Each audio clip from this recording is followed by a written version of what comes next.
We've heard from many people that this is a difficult time to look different in the North Country and in the nation as a whole, especially for people of color.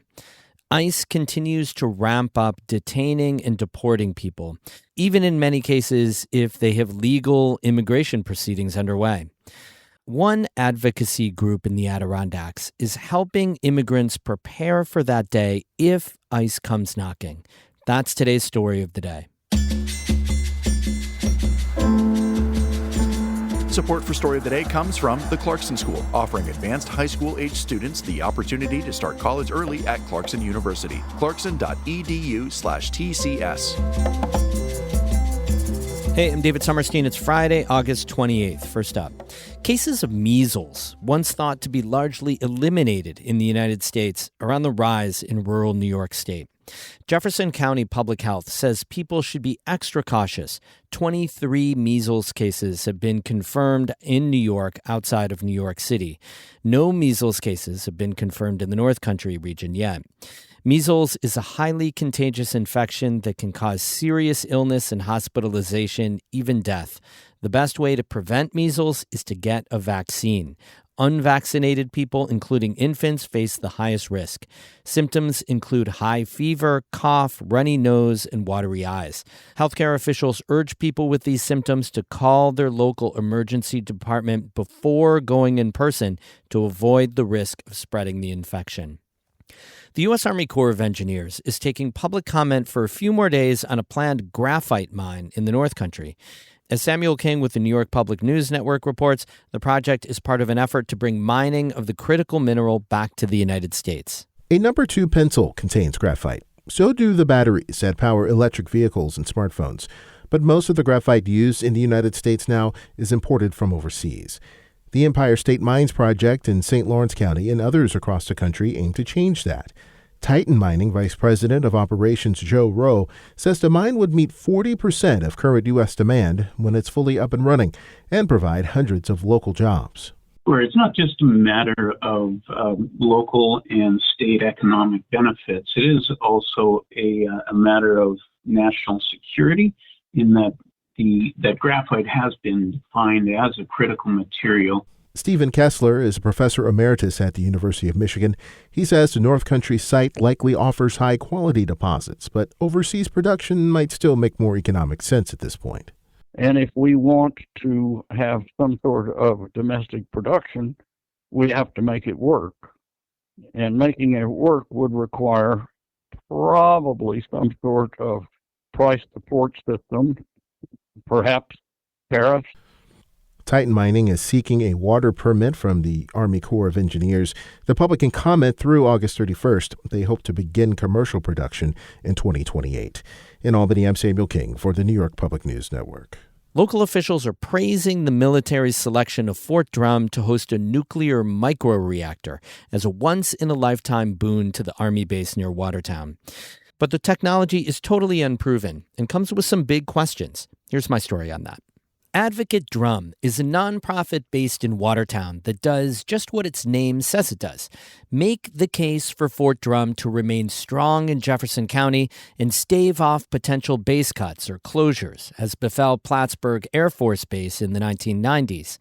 Interim Executive Director David Zembeck says the military's announcement that Fort Drum is one of 5 bases around the country that will host next-generation nuclear reactors serves Advocate Drum's mission. And this kind of investment in Fort Drum does increase its military value by making it more resilient and energy secure. We don't know, but maybe it'll support additional expansion of Fort Drum in the future. But here's the thing. This technology, mini-sized nuclear reactors that can generate up to 20 megawatts of electricity, doesn't even exist yet. It's part of the Trump administration's plan to reboot the nuclear industry. Called the Janus program. It partners companies with military bases in North Carolina, Kentucky, Texas, Georgia, and here in the North Country. The initial cost is $2.2 billion. The goal is to deploy at least 1 microreactor in 2 years. Details are thin. Fort Drum will partner with Westinghouse. The reactor will take up no more than 5 acres. There'll be an automatic shutdown in case of emergency. Spent nuclear fuel will be trucked away. but the federal government hasn't said where. It's still cleaning up nuclear sites from the 1960s.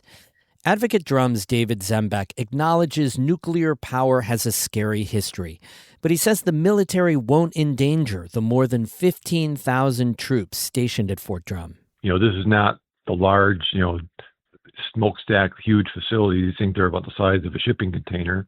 And with improvements to the technology, it appears to be much safer. Critics say nuclear is still too dangerous. They say this program is a giveaway to an industry that still hasn't proven it can build a safe product. The military's selection of Fort Drum comes as New York is pushing forward on its own nuclear power plants, driven by the need for carbon-free energy to combat climate change. Governor Kathy Hochul has directed the New York Power Authority to develop a new nuclear power plant somewhere upstate. Some local officials, in particular Assemblyman Scott Gray, have been lobbying for that place to be the North Country. David Summerstein, North Country Public Radio, Canton.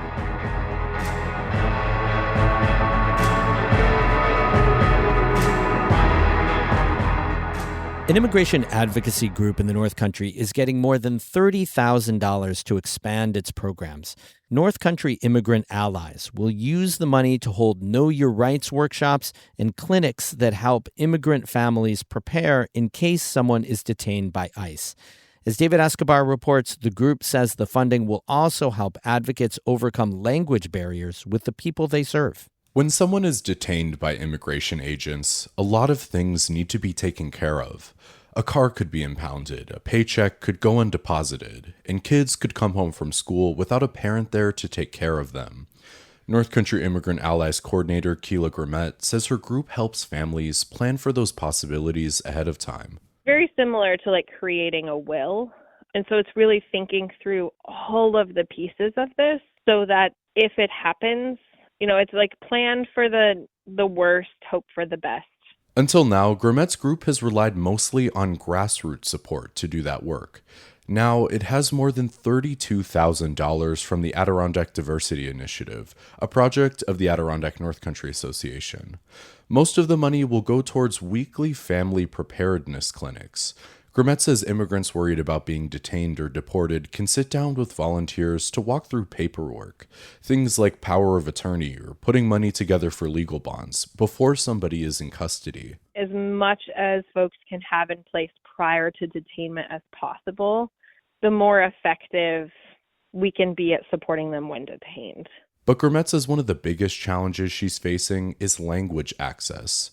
Her group has about 100 volunteers, but only a handful speak fluent Spanish. Yet most of the immigrants the group works with are Spanish speakers. The new funding will pay for interpreters and provide Spanish classes for the group's volunteers. It'll also fund English as a second language classes for immigrants, which Grimmett hopes can help them navigate everyday life, including encounters with law enforcement. People can just start to learn the language more fully to be able to just equip themselves for daily life, but also to help them in situations where they might really be at an impasse without the ability to speak English to an officer, an agent, that kind of thing. The funding will also support community events like potlucks and social gatherings that bring immigrants together with other residents. Melanie Redding is Deputy Director of the Adirondack Diversity Initiative, which provided the funding. She says creating a sense of belonging for immigrant families benefits the region as a whole. Investing in programs that help immigrant neighbors put down roots here is a part of how this region stays true to itself, how it stays sustainable, and our region is being shaped by people that choose this place. Grimmett says that community connection is especially important right now, as the Trump administration continues to accelerate its efforts to deport immigrants in the country illegally. She says her group wants to help longtime residents get to know the people who are joining their communities. So we want to do everything we can to help educate local folks throughout the Adirondacks of who immigrants are in our community, what their roles have been, where they come from, a bit more about their stories, and really helping people see them as humans. The funding will support North Country Immigrant Allies programs through next year. David Escobar, North Country Public Radio. More news through the weekend on our website, ncpr.org. Music today by Michael Farley of Canton and Michael Hart and Ramon Vasquez of Malone. Have a super weekend. I'm David Summerstein, North Country Public Radio.